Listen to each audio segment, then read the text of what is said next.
The long smoldering fight of the Kanaka Maoli people to save sacred Mauna Kea blew up like a volcano last week when work crews arrived to begin construction of the 30-meter telescope.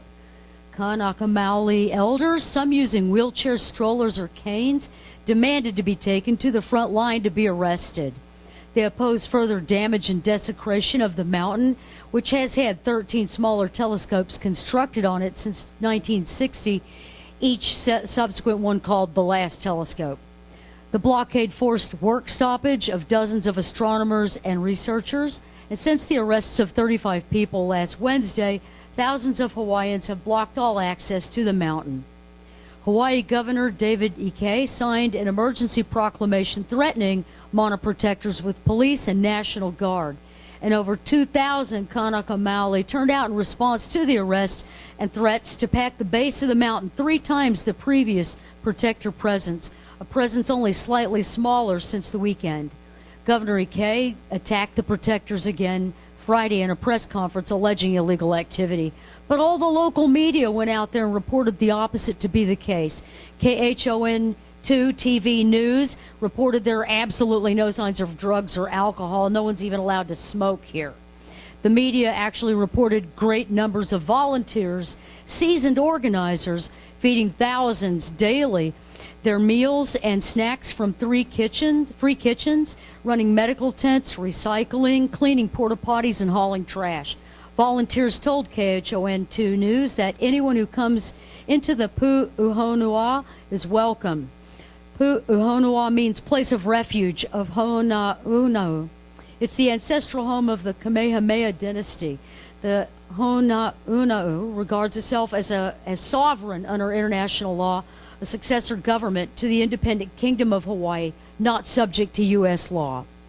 The base camp is now a community of learning. Activist professors set up Pu'uhulu University with 20 classes a day on Hawaiian culture and language. KHON2 reported that the resolve of the Kukia'i Mauna, the guardians of the mountain, grows stronger every day, and the Star Advertiser has called this struggle a boiling point. Now, TMT Corporation and the University of Hawaii plans this $1.4 billion telescope and related facilities to be 18 stories high and cover the size of 6 football fields, far larger than all of the previous opposed projects. This massive project has been blocked for years by community resistance, and yes, the previous projects did leave toxic waste and seepage on site. Mauna Kea is part of stolen crown lands. Queen Liliuokalani of Hawaii was overthrown in 1893 by a cabal of sugar planters and settler businessmen. 2 years later, the U.S. annexed it as a territory. It was made the 50th state in 1959. Mauna Kea was targeted for development because it's the tallest mountain in the Hawaiian chain, with the summit 13,803 feet above sea level, the highest point in Hawaii, making the dry, mostly cloud-free skies there less affected by city light pollution. Most of the dormant volcano is underwater when measured from its oceanic base. It's the tallest mountain in the world, over 32,808 feet in height. It's about 1 million years old, and it's the second largest, just to go into a little geology, and subaerial surface area of the filed shield volcanoes of the Big Island. But the TMT Corporation has an alternate site selected in the Canary Islands, and by all reports, La Palma, Spain, they want the project. Mauna Kea is unique for its rare indigenous plants and animals, but more importantly, it's of deep significance to Hawaiians and all Pacific Islanders. It was even honored in a January 2011 National Geographic special edition called The Earth's Holiest Places, Sacred Journeys. It's a sacred place for Kanaka Maoli and all Polynesian nations. It represents creation, the embodiment of ancestors, a burial ground, and it's home to 100 archaeological sites, hundreds of cultural sites, historic and still used shrines, 3 of which are directly endangered. On the first day of the blockade, protectors spent over 11 hours on the road access cattle guard. Kanaka Maoli protector and professor at University of Hawaii, Noelani Goodyear Ka'opua, formed arm in arm with the other women, the Wahine, to protect the elders from heavily armed officers. And she said The kupuna there had made a line and wanted to be the first line of defense. She pointed out 3 grounds for opposition. Mauna Kea is both sacred and the watershed for Hawaii Island's fresh water supply and the burial ground. She said it's unceded, unrelinquished stolen Hawaiian land.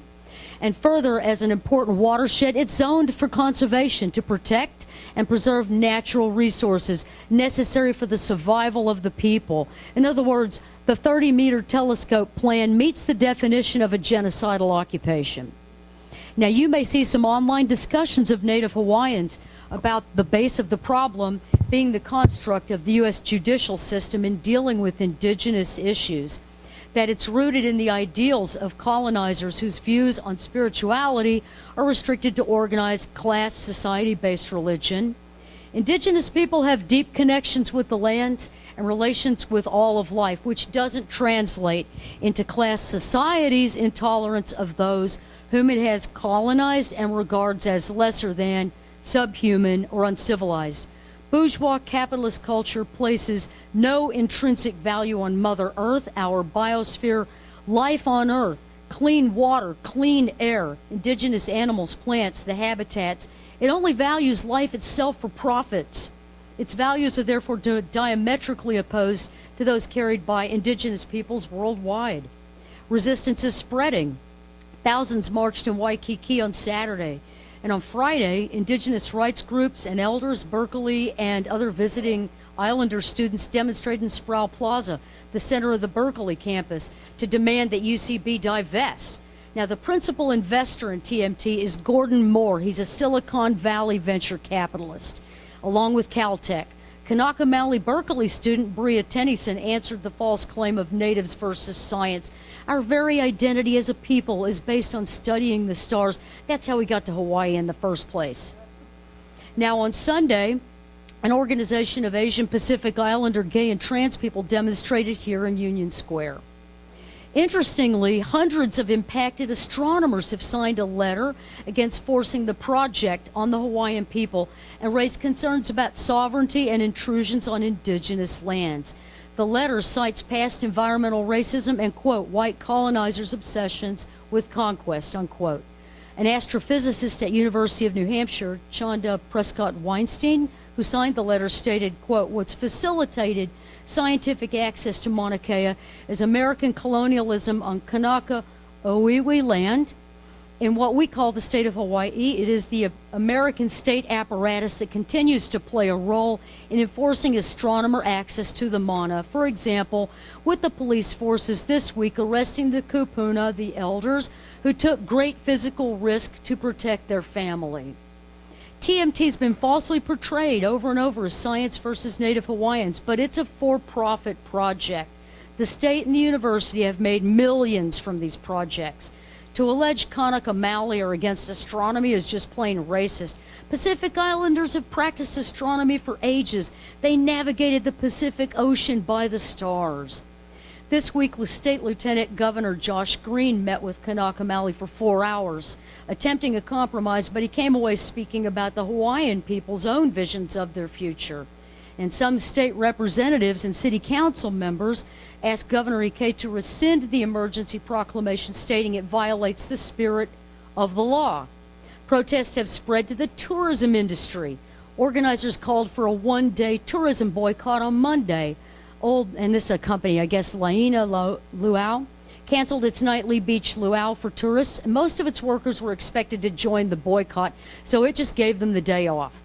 Skyline Hawaii canceled zipline tours, bicycle and van tours. A majority of tourists expressed understanding, and Hilo County Council passed a resolution, I think it was this morning, in support of State Senator Kai Kahele's call for a 60-day moratorium, a cooling-off period, as Governor Ike is still pushing for the TMT build. And I'd like to give you a taste of the testimony, if I have another minute. They spoke of decades of mistreatment of the Hawaiian people and lands. Kama Nawa Kinimaka, descended from the royal guard for King Kalakaua, said, our land is dying, and it's not just in Hawaii. What the Hawaiian represents is a symbol of the indigenous native people of our world. The Hawaiian people have been refined into a fine diamond of symbolism. Ikai Kamarso said TMT is just a match after so many years of gasoline being poured on our ground. Millicent Cummings called the TMT an act of war to the Mana and the Kanaka. And Robert Yamada said, we're dedicated to educating all about what happened at the overthrow, what happened since then, and how we can move forward. TMT is the catalyst. It's the line in the sand. Do not cross that line. For us, as Marxists and Marxists, this battle, along with the struggle in Puerto Rico, are part of the legacy of settler colonialism. This is what we mean when we say we support self-determination. The Kanaka Maoli are the ones who should decide on any development in their islands and not just the Big Island.